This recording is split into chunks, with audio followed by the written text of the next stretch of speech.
Hello everyone, कैसे हैं आप सभी। उम्मीद है आप सभी अच्छे होंगे। हमने पिछले वीडियो में एडक्शन और रीजनिंग क्वेश्चंस किए थे। आज हम केस बेस्ड क्वेश्चंस को करने वाले हैं। केस बेस्ड क्वेश्चंस किस तरह के होते हैं थोड़ा सा डिस्कस कर लेते हैं क्वेश्चन करने से पहले। देखिए, केस बेस्ड क्वेश्चन में क्या होगा कि एक थोड़ी सी आपको स्टोरी टाइप की दे देगा या एक कंडीशन दे देगा और उससे रिलेटेड क्वेश्चन आपको नीचे 3, 4 या 5 दिए होंगे। आपको उन क्वेश्चंस को सॉल्व करना है। कई बार ऐसा भी होगा कि जो ऊपर स्टेटमेंट दिया हुआ है उसके अकॉर्डिंग क्वेश्चन बिल्कुल ना हो, बिल्कुल डिफरेंट क्वेश्चन हो, बिल्कुल अलग क्वेश्चन। तो उससे घबराना नहीं है, आपको उस क्वेश्चन को एकदम अलग तरीके से डील करना है। ठीक है, हम अभी इस क्वेश्चन में कुछ क्वेश्चन करेंगे तो आप समझ जाएंगे कि मैं क्या कह रहा हूँ। सबसे पहले हम क्वेश्चन नंबर 55 से शुरू करेंगे। 55 से ही अरंत में क्वेश्चन शुरू होता है। अब यहाँ देखिए, आपके स्क्रीन पे आप देख पा रहे होंगे कि डिविजिबिलिटी रूल समथिंग कुछ करके लिखा हुआ है और उसके नीचे की पूरी स्टोरी सी दे रखी है। ये तो खैर पहला मतलब कंडीशन टाइप का दिया हुआ है, इसमें कुछ है नहीं। मतलब ये कह सकते हैं कि केस बेस्ड क्वेश्चन को शुरू करने से पहले जो कुछ समझाने वाली चीजें हैं वो दे रहा है, उससे कोई रिलेशन है नहीं। मैंने क्वेश्चन पढ़ा था, आप एक बार पढ़कर देख लीजिएगा, कुछ खास नहीं है। मैं 55 में क्वेश्चन नंबर फर्स्ट पे सीधा पहुंच रहा हूं। मैं नहीं चाहता कि इसको पढ़ने में समय बर्बाद हो। तो 55 क्वेश्चन नंबर का फर्स्ट क्वेश्चन है, if two positive integers a and b are expressible in the terms of primes, मतलब जो a है वो p पावर 2 q पावर 4 के टर्म्स में एक्सप्रेस किया गया है और b को p cube and q square के टर्म में एक्सप्रेस किया गया। तो वो ही कह रहा है कि इसका जो एलसीएम एंड एचसीएफ का रिलेशन है वो क्या होगा। ऑप्शन देखिए, आपको ये मैं ऑप्शन से ही करवाने की कोशिश करता हूं। HCF equals to P Q square into LCM. जरा अब ये वीडियो को भगाइएगा मत, जरा इस चीज को देखिए जो मैं समझाना चाहता हूं। मैं ऐसा इसलिए कह रहा हूं क्योंकि इसमें कुछ चीजें छुपी हुई हैं जो हमें ऑप्शंस एलिमिनेट करने में हेल्प करेगी। ठीक है, P square Q into HCF and D, मैं एलसीएम की जगह एल लिख दूं क्या, शॉर्ट में थोड़ा सा हो जाएगा, P square Q into F. अब देखिए, एचसीएफ इक्वल टू एलसीएम। देखो, किसी भी एचसीएफ में एलसीएम नहीं होता। हमने पिछले वीडियो में देखा कि एलसीएम के अंदर एचसीएफ तो होता है, एचसीएफ में एलसीएम नहीं होता। यानी अगर एचसीएफ इक्वल टू यहाँ पे एलसीएम कुछ प्रोडक्ट में आ रहा है तो गलत होगा, यहाँ पर भी गलत होगा, क्योंकि मैं फिर से रिपीट कर रहा हूँ, एचसीएफ के अंदर एलसीएम नहीं, एलसीएम के अंदर एचसीएफ होता है। अब देखो, ऑप्शन बच गए 2। मैं वही कह रहा था कि एलिमिनेट करने में हमको हेल्प मिलेगी, वो इसी के लिए कह रहा था। अब यहाँ देखते हैं, एलसीएम हमारे पास दो मिल रहे हैं और ये कंडीशंस मिल रही हैं। इनमें से कौन सा ट्रू हो सकता है? उसे करने के लिए आप चाहो तो एलसीएम निकाल लो और एचसीएफ निकाल लो और फिर इस कंडीशन को में रख करके देखो कौन सा होता है। तो हम निकाल देते हैं। एलसीएम क्या हो जाएगा, जो कॉमन फैक्टर है, मतलब एलसीएम का फुल फॉर्म क्या होता है, lowest common factor multiple, sorry lowest common multiple. अगर लोएस्ट बोला है तो हाईएस्ट पावर लेंगे। इनमें हाईएस्ट पावर पी की कौन सी है, P3, और क्यू की हाईएस्ट पावर कौन सी है, Q4। अच्छा, एचसीएफ देखते हैं जरा। एचसीएफ का फुल फॉर्म क्या होता है, हाईएस्ट कॉमन फैक्टर, बट हम पावर कौन सी लेते हैं, लोएस्ट। तो इसमें P की लोएस्ट पावर क्या है, P स्क्वायर, और Q की लोएस्ट पावर क्या है, Q स्क्वायर। अब जरा देखो, मैं एलसीएम को तोड़ के दिखाता हूँ आपको। मैं इसको एचसीएफ के फॉर्म में कन्वर्ट करने की कोशिश कर रहा हूँ। P square into Q square into Q square, इस तरह से मैं लिखता हूँ पावर को तोड़ करके। ये हो जाएगा P square into Q square into, ये P है sorry, P into Q square. तो ये जो पोर्शन है ये हमारा एचसीएफ था, तो यहाँ हम लिख सकते हैं HCF into PQ square. HCF into PQ square equal to LCM. Option check करिए, HCF into PQ square equal to LCM, ये हमारा आंसर हो जाएगा, ऑप्शन नंबर बी। ठीक है, सेकंड क्वेश्चन देखते हैं। मैं थोड़ा टाइम दे रहा हूं ताकि आपको समझने में दिक्कत ना हो, क्योंकि बहुत तरह तरह के बच्चे होते हैं बेटा, कुछ जल्दी समझ जाते हैं, कुछ देर में समझते हैं। मैंने पिछले 2 वीडियो में थोड़ा सा घबराहट कह सकते हो आप, क्योंकि पहली बार मैं पढ़ा रहा था, तो मुझे लगा क्यों ना जल्दी जल्दी में बताया जाए। जल्दी जल्दी बताने के चक्कर में जो कॉन्सेप्ट है मेरे से कई सारी चीजें छूट जा रही थी। बट मैंने ये अब मैं ये फील कर पा रहा हूँ कि मुझे जल्दीबाजी नहीं करनी है, मुझे क्वेश्चन को आपको समझाना है। आप सिंस वीडियो देख रहे हैं तो ऐसी बहुत सारी बातें होंगी जो आप मुझसे नहीं पूछ पाओगे, आपके मन में बहुत सारे क्वेश्चन आएंगे। तो अगर मैं जल्दीबाजी में बताऊंगा तो हो सकता है कई सारे क्वेश्चन आपके मन में पैदा हो और उसके आंसर मैं दे ही ना पाऊं, जिसकी वजह से आपको कंफ्यूजन रह जाए। तो ये वीडियो देखने का फायदा ही क्या रहा है यार, अगर कंफ्यूजन रहता है तो मेरी कोशिश रहेगी कि आपके सारे कंफ्यूजन को मैं सारे डाउट्स को, सारे कंफ्यूजन को क्लियर करूं और अगर बाइट में रह भी जाता है कुछ तो आप प्लीज कमेंट करके मुझे इन्फॉर्म करें, है ना। सेकंड क्वेश्चन देखते हैं।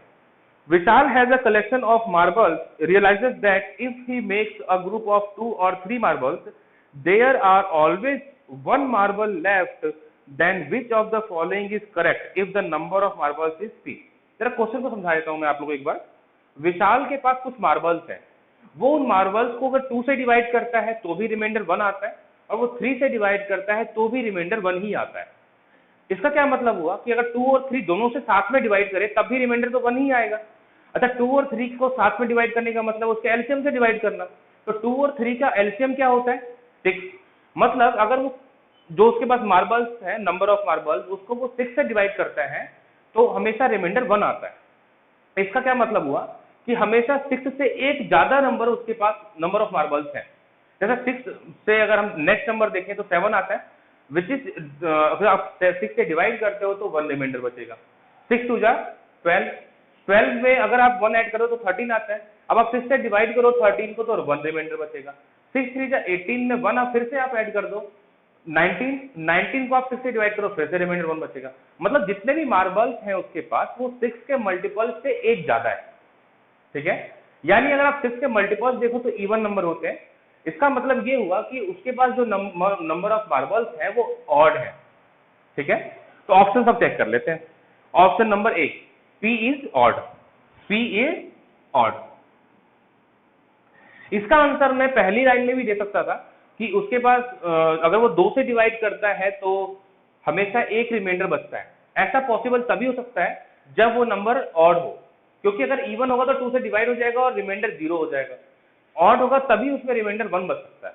बट मैंने फिर भी उससे ज्यादा मैंने आपको एक्सप्लेन क्यों किया, 2 के फॉर्म में, 3 के फॉर्म में, फिर एलसीएम निकाल के बताया, ताकि आप ये क्वेश्चन के जो कॉन्सेप्ट है उसको समझ सकें।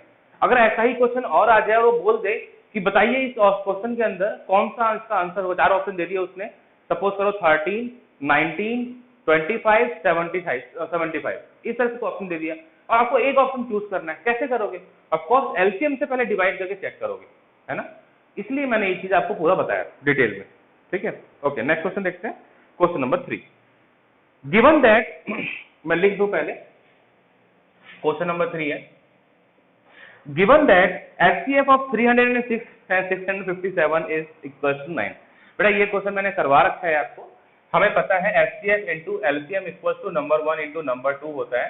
आपको एचसीएफ दिया हुआ है 9, एलसीएम आपसे पूछ रहा है और नंबर 1 आपको दिया है 606 और नंबर 2 है 657। 9 से इसको डिवाइड करके सॉल्व करना। मुझे जहां तक याद है कि इसको डिवाइड करने के बाद इसकी जो वैल्यू आ रही थी आपकी 36 आ रही थी शायद, जो भी है याद नहीं मुझे। अब इसको मल्टीप्लाई करके देखोगे तो 338, ये तो मुझे कंफर्म याद है क्योंकि मैंने डिवाइड करके देखा था, वो यहाँ पर आपको याद होगा मैंने किया था यहाँ पे मल्टीप्लाई करके, सॉरी। तो 338 वाला ऑप्शन चेक कर लीजिए कौन सा है, option number C, option number C. Okay, question number 4 देखते हैं। The greatest number of 6 digit exactly divisible by 15 is. इतना बहुत अच्छा क्वेश्चन है, यहाँ हम थोड़ा कॉन्सेप्ट पे भी काम करेंगे। देखो वो कह रहा है कि 15, 24 और 36 से डिवाइड होने वाला 6 डिजिट का ग्रेटेस्ट नंबर कौन सा होगा। आपके पास एक तो ये तरीका है कि इन तीनों नंबर्स का पहले आप एलसीएम फाइंड करें। उस एलसीएम को जो 6 डिजिट का ग्रेटेस्ट नंबर होता है, जो होता है 3 टाइम्स 9 एंड 3 टाइम्स 9, 6 टाइम्स 9, उसको आप डिवाइड करोगे, जो रिमाइंडर बचेगा उसे माइनस कर देना, आंसर आ जाएगा आपको। कितने से माइनस करोगे? 6 टाइम्स 9 में से माइनस करोगे। मैं दिखा देता हूं आपको एक बार फिर भी। 15, 24 एंड 36, इसका अगर आप एचसीएफ निकालते हो तो आ जाएगा 180। यस 180। 24 से डिवाइड होता है क्या? 180 के अंदर आता है आपका 4, यस होता है। तो 180 से अब आप क्या करोगे? 1 2 3 4 5 6, इससे आप डिवाइड करोगे 180 से। डिवाइड करने के बाद जो रिमाइंडर आया उसका मतलब ये होगा, चलो मैं डिवाइड कर भी देता हूँ साथ साथ। 18 को मल्टीप्लाई करें तो 18 5 90 होता है, यानी 900, माइनस करोगे 99, ऊपर से फिर 9 कर दो, ये हो जाएगा फिर 5 टाइम्स 999, फिर ऊपर से 9 डबल वो कैरी कर दो, फिर 9 एंड सो ऑन चलता जाएगा। फिर लास्ट में देखो 99 ही बचना है ना। तो ये एक्स्ट्रा नंबर है, इसको माइनस कर दो, आंसर मिल जाएगा हमारा, ठीक है। कुछ मिस्टेक तो नहीं कर रहा हूँ मैं, मुझे लग रहा है ऐसा कुछ की मिस्टेक कर रहा हूँ मैं। 15, 24 एंड 36, 15 से डिवाइड होता है, 36 से भी डिवाइड होता है, 24 जो है 8 है, 8 है। यहाँ पर देखो मैंने गलत एलसीएम निकाल दिया। 180 में 84 यानी 180 डिवाइड नहीं होता 8 से, इसको हमें 2 से और मल्टीप्लाई करना पड़ेगा, यानी ये 360 हो जाएगा। 360 से डिवाइड करना था, ओके 360 से डिवाइड करना था। खैर आप डिवाइड कर देख लेना, यहाँ पर एलसीएम इस वक्त 360 है। डिवाइड करने पर जो ये रिमाइंडर आएगा इसका मतलब होगा कि वो एक्स्ट्रा नंबर है। एक्स्ट्रा नंबर है तो इसमें से वो माइनस कर दीजिए, जो एक्स्ट्रा है उसको हटा दीजिए, इसका जो बचा हुआ पोर्शन होगा वो 360 से डिवाइड हो जाएगा। अब इतना करोगे तो बहुत टाइम लगेगा, सीधी सी बात है। ये मेथड फर्स्ट मैंने बताया आपको, इसीलिए हम ये मेथड यूज नहीं करेंगे। अब हम मेथड 2 को देखते हैं। मेथड 2 है कि भाई इनका जो भी नंबर होगा वो एलसीएम से डिवाइड हो रहा है, जो भी इसका आंसर है वो एलसीएम से डिवाइड हो रहा है। अगर 360 यानी एलसीएम से डिवाइड हो रहा है तो इन नंबर से भी डिवाइड होगा। अब 15 से डिवाइड होने का मतलब है कि वो नंबर 5 से भी डिवाइड होना चाहिए। 15 से ही तो मतलब हो कि 5 से डिवाइड होगा। ऑप्शन चेक कर लीजिए। 5 6 की डिविजिबिलिटी रूल क्या है, लास्ट में 0 या 5 होना चाहिए। पहले ऑप्शन में 8 है, नहीं होगा। दूसरे ऑप्शन में 9 है, नहीं होगा। तीसरे ऑप्शन में 0 है, हो सकता है। और चौथे ऑप्शन में D4 है, नहीं होगा। ऑप्शन नंबर सी हमारा आंसर है। देखो बिना हमने सॉल्व किया, हमने कुछ भी नहीं किया ना, केवल डिविजिबिलिटी रूल चेक किया। यही करना है आपको, ज्यादा डिटेल में जाना सकते हैं, ऐसी कोई बात नहीं है। बट यार पेपर घर पे है, नेक्स्ट मंथ आपका पेपर है, इट मीन्स कि आपको तैयारी पे फोकस करना चाहिए। अभी बेसिक भी समझा रहा हूँ इसीलिए मैं, ताकि आप अगर बाई द वे ये भूल जाते हो तो बेसिक से आप कर सको, ठीक है। नेक्स्ट क्वेश्चन नंबर 5 है, if n is the sum of first third this prime number then n is always divisible by these numbers। पता नहीं कौन सा होगा। क्वेश्चन में क्या कह रहा है पहले ये समझ लेते हैं।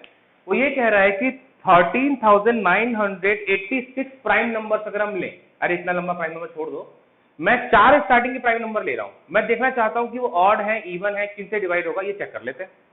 अब मैं स्टार्टिंग के अगर क्वेश्चन नंबर ये था आपका 5, स्टार्टिंग के 4 डिजिट लगा मैं लेता हूँ प्राइम नंबर, तो 2 + 3 जो +5 + 7 होगा, यही होगा ना। देखो मैं ऐड नहीं कर रहा हूँ, मैं कुछ दिखाना चाहता हूँ आपको। अब देखो ये सभी के सभी ऑड नंबर्स हैं, एक ही तो इवन है। हम जानते हैं 2 ऑड नंबर्स अगर मिलते हैं तो एक इवन बनता है, और अगर मतलब ऑड नंबर्स को इवन टाइम्स ऐड करोगे तो इवन बन जाएगा। अगर ऑड नंबर्स को ऑड टाइम्स ऐड करोगे तो ऑड ही रहेगा। जैसे यहाँ पर 3 ऑड नंबर्स हैं, आप इन तीनों को ऐड करो, तीनों ऑड नंबर्स हैं तो तीनों को ऐड करो, ऑड ही आएगा। चेक करें, 7 5 12 सॉरी 7 + 5 12 + 3 15, 15 एक ऑड नंबर है। अब मैं इसको 2 टाइम ऐड करूं, मतलब ये 2 नंबर्स को, 2 ऑड नंबर्स को ऐड करूं तो 7 + 5 12 इवन नंबर आ गया। मतलब अगर हम ऑड नंबर्स को इवन टाइम्स ऐड करते हैं तो क्या आता है, इवन आता है। अगर हम ऑड नंबर्स को ऑड टाइम्स ऐड करते हैं तो ऑड आता है ना। अब यहाँ पे वो क्वेश्चन कह रहा है कि इतने प्राइम नंबर्स हैं कि जैसे यहाँ तो मैंने 4 ही लिए ना, 1 2 3 4, बट उसमें वो कह रहा है कि 13986 इतनी बार आपको ऑड नंबर लेना है। 1 2 3 4 बार, इतनी बार आपको ऑड नंबर लेने, बहुत सारे नंबर लेने। अब इनमें देखो एक 2 तो हुआ प्राइम नंबर, इवन नंबर, क्योंकि ये भी प्राइम नंबर है, और 2 ही एक ऐसा ही इवन प्राइम नंबर है जो पूरे रियल नंबर में एक ही है। मतलब even prime number is always only one which is 2। अब इसमें से अगर मैं एक नंबर माइनस कर दूं, मतलब कि जो एक इवन नंबर है उसे माइनस कर दे रहा हूं, तो बचेगा 13985। ये इतने ऑड नंबर्स हैं, odd numbers odd times add करते हैं तो ऑड आता है। इसको मैं ऐड करूंगा ऑड टाइम्स तो ऑड आएगा। अब odd plus even always even odd होता है, sorry, odd plus even always odd होता है। इट मींस कि जो नंबर अब आएगा वो ऑड होगा। वो जो नंबर आएगा, इनको प्राइम नंबर्स को ऐड करने के बाद कितने प्राइम नंबर्स हैं, 1 3 9 8 6, इतने सारे प्राइम नंबर्स को अगर हम ऐड करते हैं तो एक ऑड नंबर मिलेगा। और क्या ऑड नंबर किसी भी इवन नंबर से डिवाइड हो सकता है? कभी नहीं हो सकता। तो ऑप्शन चेक करते हैं। तो ऑप्शन ए 6 है, नहीं होगा। 4 है, नहीं होगा। 8 है, नहीं होगा। अब ऑप्शन नंबर डी बच गया, none of these. Option number D, none of these. उम्मीद है जो मैं आपको समझा रहा हूं आपके समझ में आ रहा है। अगर ये कॉन्सेप्ट समझ में नहीं आया हो तो प्लीज एक बार रिप्लाई जरूर करना, ताकि मैं इसको अब दोबारा समझा सकूं। मैं थोड़ा सा साइड हो जा रहा हूं ताकि आप स्क्रीनशॉट ले सको, और अब हम नेक्स्ट क्वेश्चन पे चलेंगे।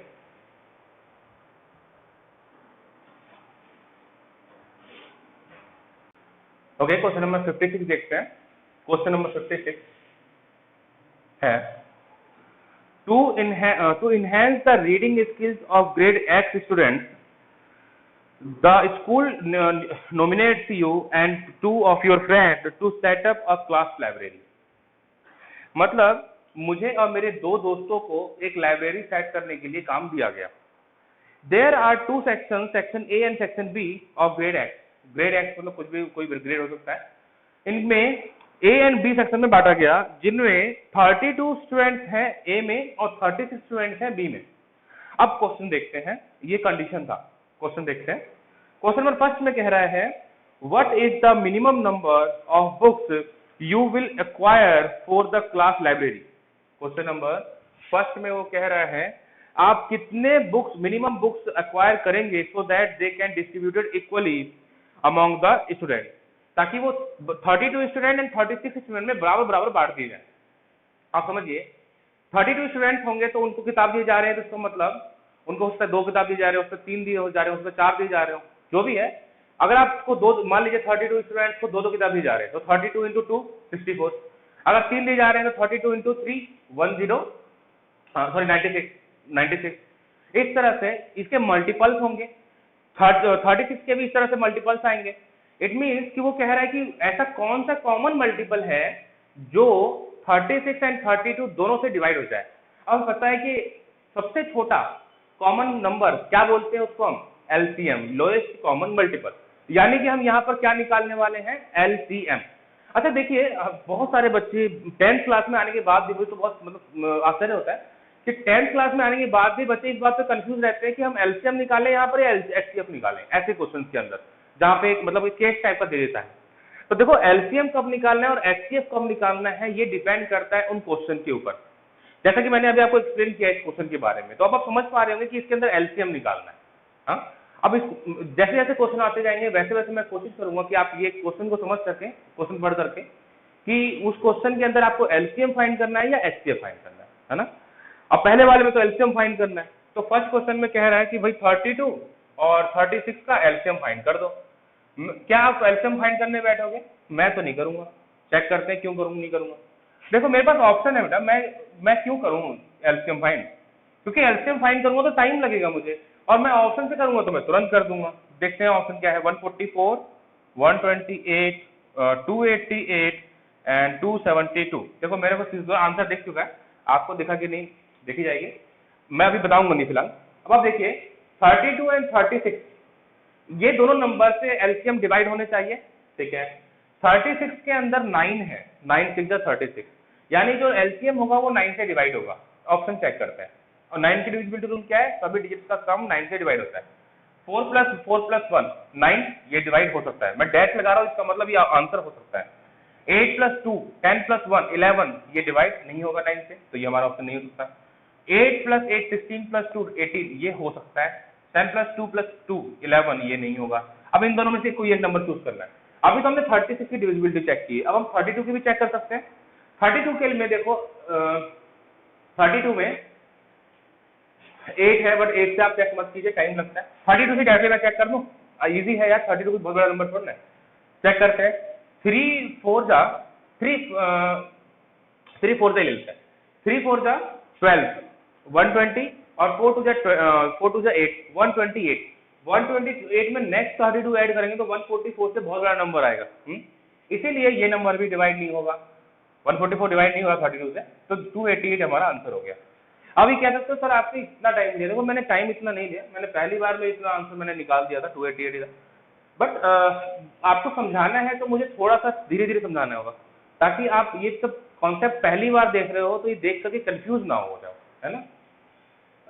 अगर कुछ इसमें समझाने लायक और होता तो जरूर समझाता, बट मुझे तो दिख नहीं रहा वैसे। बस हो गया, इनफ है इतना। सेकंड क्वेश्चन देखते हैं। हाँ, एक चीज और मुझे एक चीज ध्यान आया था कि 32 एंड 36 का सर एलसीएम भी तो हम फाइंड कर सकते थे। आप ये फाइंड कर सकते थे, आपकी इच्छा है, आप देख लेना। अगर इसमें आप स्पीड बना पा रहे हो तो अच्छी बात है, नहीं तो मेरे समझ से इससे ज्यादा स्पीड आप किसी भी तरीके से गेन नहीं कर सकते। सेकंड क्वेश्चन देखते हैं।